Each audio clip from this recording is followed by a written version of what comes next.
որ չստացվի, հիմա եմ հատկապես այս ամենի մասին ասում, ինձ մտահոգում է նա, որ հայաստանյան ինտերնետ պորտալները, ինտերնետ հեռուստաալիքները, ինչպես նաև պետական ենթակայության տակ գտնվող մամուլի միջոցները ասես թե ուրախանում են, երբ հանկարծ որևէ լուր են լսում Ուկրաինայի ռազմաճակատում Ռուսաստանի Դաշնության զինուժի, այսպես ասենք, կորուստների մասին, մի հիացական, առանձին ուրեմն քաղաքական ուժ հայ ազգային ժողովրդավարական բևեռը անգամ իսկ գուշակել էր, ասելով, որ մոտ ժամանակներս մենք ձեզ հետ միասին ականատեսը կլինենք Ռուսաստանի Դաշնության պարտությանը ուկրաինական ճակատում։ Բնականաբար այդ ամենը ի սկզբանե կանխելու համար ճիշտ օրեր առաջ առիթ եղավ ամենայն ուշադրությամբ կարդացի Միացյալ Նահանգների կենտրոնական հետախուզության ծառայության տնօրեն Ուիլյամ Բերնսի ծավալուն հարցազրույցը, որտեղ այդ ես կասեի աշխարհի ամենատեղեկացված մարդկանցից մեկը ուղղակիորեն արձանագրել էր, որ Ամերիկայի Միացյալ Նահանգները այլևս կորցրել են մենիշխանությունը աշխարհում եւ իրենց դերակատարումը գնալով համապատասխանաբար նվազում է, դա ասում է Ուիլյամ Բերնսը, ցանկացողները կարող են ինտերնետով պոիսկ տալով ինտերվյու Ուիլյամ Բերնսը այդ ամենի մասին կարդալ, բացի դա այդ բոլոր արևմտամետներին կուզենայի հիշեցնել մի քանի փաստերի մասին, որ չստացվի դժվարանակ գտնեք Բերնսի ուրեմն հարցազրույցը, թեկուզ կարող եք կարդալ հետևյալը 30 հունվարի 2024 թիվ ռուսական ՌԲԿ-ում глава ЦРУ заявил о потере неоспоримого превосходства США ուղղակիորեն այստեղ հղում կա սկզբնաղբյուրին կարող եք կարդալ եւ համոզվեք, բացի դա հարկ եմ համարում նշել, որ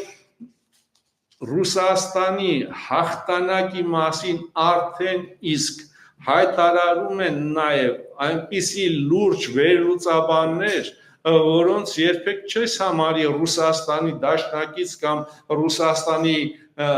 ջատագովների, ինչպիսիք են դիցուկ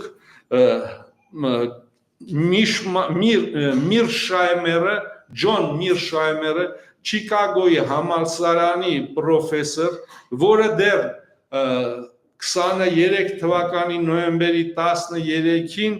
հոդված էր գրել, որը տպագրվեց Ինոսմիրույում, վերնագրված է Պոլիտոլոգ Միրշայմեր, Պուտին վերնул Ռոսիայի ստատուս սվերхдержавы։ Դրանից հետո խորհուրդ կտամ անպայմանորեն նայել արդեն 2024 թվականի հունվարի 15-ին նույն Ինոսմիում տպագրված մեկ ուրիշ լրջագույն քաղաքական վերլուծաբան պատմաբան անթրոպոլոգ Էմանուել Տոդին, որ ասել, որ պարզ դառնա, թե Էմանուել Տոդը ինչ կարգի մասնագետ է, բավական է ձեզ հիշեցնել այն, որ դեռ 1976 թվականին Էմանուել Տոդը վերլուծական լուրջ հոդվածով էր հանդես եկել, գրելով, որ Ռուսաստանին սպառնում է ներողություն սովետական միությունը փլուզվելու է եւ հիմնավորել էր ինչու։ Կրկնում եմ 1976 թվականին 14 տարի հետո կանխատեսումները իրականացան։ Հիմա Լը Ֆիգարոյում հունվարի 15-ին Էմանուել Տոդը գրել է «Мы живем во времена полного падения Запада», արևմտամետներին Փաշինյանի հետ միասին եւ իր թիմակիցներին Խնդրում եմ անպայման կարդալ, եթե իհարկե հասկանամ բովանդակությունը, որտեղ լուրջ գիտական մակարդակի եւ վերլուծական լուրջ փաստերի վրա կառուցված հոդված է։ Եվ այնտեղ նա արևմուտքի կործանման 3 հիմնական ուղղությունների մասին է ասում եւ հիմնավորում է։ Այս ընդարձակ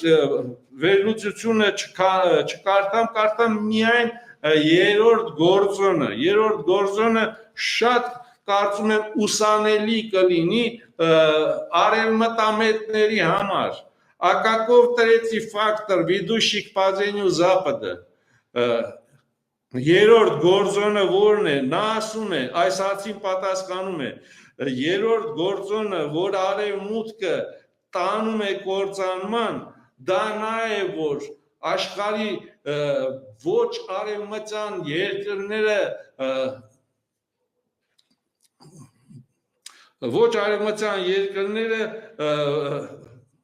նախընտրում են Ռուսաստանը, мир предпочитает Россию,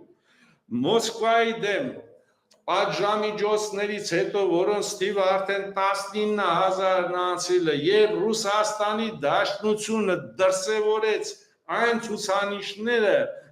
որը ոչ մեկի մտքով չէր անցնի 3-6% համախառն արդյունքի աճ, իսկ առանձին ոլորտներում անգամներով աճ, եւ փաստորեն այդ աճով հիմնավորեց այն, որ դեռ տասնամյակ առաջ Բարակ Օբամայի այն անհեթեթ պնդումը, որ էկոնոմիկա Ռոսիայի разорвана в клочья, հոտս ցնդեցին։ Եվ երրորդ աշխարհը, այսինքն Ռուսաստանի Դաշնությանը համակրող ոչ արևմտյան ենթակայության տակ գտնվող երկրները արդեն իսկ սկսում են համակրել Ռուսաստանի Դաշնությանը, պարզ գիտակցելով այն ճշմարտությունը, որ արդեն իսկ նոր աշխարհակարգ է ձևավորվում, բազմաբևեռ աշխարհակարգ, որը շատ ավելի արդարացի կլինի, քան միաբևեռ Ամերիկայի եւ անգլոսաքսների անմիջական ղեկավարության ներքո գտնվող միաբևեռ աշխարհը։